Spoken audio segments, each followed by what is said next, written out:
میرے نبی اکرم صلی اللہ تعالی علیہ وسلم نے فرمایا حالات جتنے بھی خراب آ جائیں، ماحول جتنا بھی بگڑ جائے، امت پر دشواری جتنی بھی آئے، حضور علیہ الصلوۃ والسلام نے فرمایا ہے یہ دین اسلام ہے، یہ مسلم کے لفظ ہیں، حضور فرماتے ہیں یہ دین ہمیشہ قائم رہے گا، اور فرمایا ایک جماعت ہوگی پوری میری امت کی جو دین اسلام کے دفاع میں کام کرتی رہے گی، جد و جہد کرتی رہے گی، کوشش کرتی رہے گی، ہمت کرتی رہے گی۔ میرے عزیز حضور نے فرمایا ہمیشہ یہ دین قائم رہے گا اور ایک جماعت ہمیشہ اس دین کے لیے کام کرتی رہے گی۔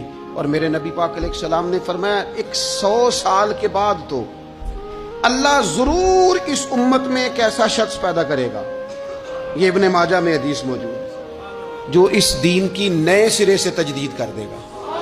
وہ لوگ آتے رہے، جب حالات بڑے بگڑے تو حضرت عمر بن عبدالعزیز آ گئے، حالات کا رخ بدل کے رکھ دیا۔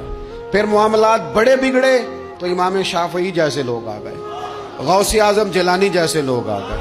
حالات بڑے بگڑے تو شیخ عبدالحق محدث دہلوی جیسے لوگ آ گئے۔ ہندوستان میں جب ماحول بڑا کٹھن ہوا تو اعلیٰ حضرت فاضل بریلوی جیسے لوگ آ گئے۔ ہر صدی کے سرے پر اللہ تعالیٰ ایک مجدد بھیجے گا، حضور کا وہ غلام دین کو نئے سرے سے تازہ کرے۔ دین کے چمن میں ہمیشہ بہار رہے گی، ہمیشہ نورانیت رہے گی، ہمیشہ نور اعلیٰ نور رہے گا۔ یہ کام صرف کرنے کا کام کیا ہے؟ یہ دین تو پھلے گا پھولے گا، جو آگے بڑھ کے خدمت میں حصہ ڈال لے گا نا وہ اپنا نفع کرے گا۔ یہ قرآن پاک ہے، یا ایھا الذین آمنوا ان تنصروا اللہ ینصرکم ویثبت اقدامکم۔